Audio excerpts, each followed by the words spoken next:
আসসালামু আলাইকুম ভাই বোনেরা। আজ শুনবেন সহি মুসলিমের সেই বিখ্যাত হাদিসে জিব্রাইল। এই হাদিসে জিব্রাইল আলাইহিসসালাম নিজে এসে ইসলাম, ঈমান, এহসানের সংজ্ঞা দিয়েছিলেন। সহি মুসলিম হাদিস নং ৮। রাসূলুল্লাহ সাল্লাল্লাহু আলাইহি ওয়াসাল্লাম মসজিদে নববীতে সাহাবীদের মাঝে বসে আছেন। হঠাৎ একজন লোক এলেন। কাপড় ধবধবে সাদা, চুল কালো কালো, চোখে কাজল, এমন সুন্দর যে সাহাবীরা সবাই তাকিয়ে রইলেন। সেই লোক রাসূলের সামনে এসে বসলেন। কোনো নামাজ পড়েননি, কোনো উজু করেননি। সাহাবী উমর ইবনুল খাত্তাব রাদিয়াল্লাহু আনহু বলেন, আমরা কখনো এমন লোক দেখিনি। তিনি রাসূলকে প্রশ্ন করতে শুরু করলেন। প্রথম প্রশ্ন, ইসলাম কি?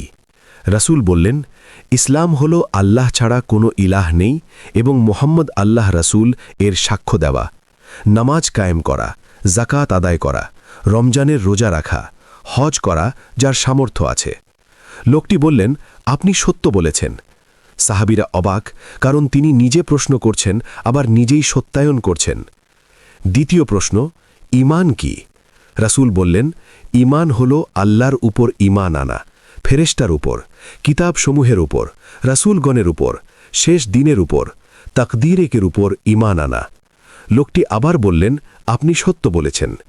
তৃতীয় প্রশ্ন, এহসান কি? রাসূল বললেন, এহসান হলো তুমি আল্লাহকে এমনভাবে ইবাদত করো যেন তুমি তাকে দেখতে পাচ্ছ, যদি দেখতে না পাও তিনি তোমাকে দেখছেন। লোকটি আবার বললেন, আপনি সত্য বলেছেন। চতুর্থ প্রশ্ন, কেয়ামত কবে সংস্কার হবে? রাসূল বললেন, যিনি প্রশ্ন করছেন তিনিই তার জানেন। উমর রাদিয়াল্লাহু আনহু বলেন, আমি ভেবেছিলাম রাসূল এবার কিছু বলবেন, কিন্তু তিনি চুপ রইলেন।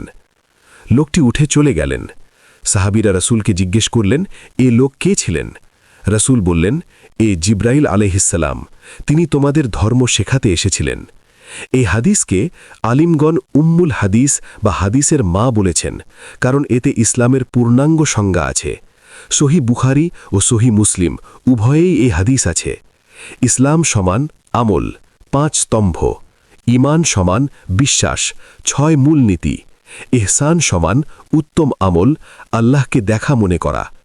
ভাই বোনেরা, এই হাদিসে জিব্রাইল আলাইহিসসালাম নিজে এসে ধর্মের পূর্ণ সংজ্ঞা দিয়েছেন। আজ থেকে এই 3টি মেনে চলুন, নামাজ জারি করুন, ঈমান শক্ত করুন, ইহসানের আমল করুন।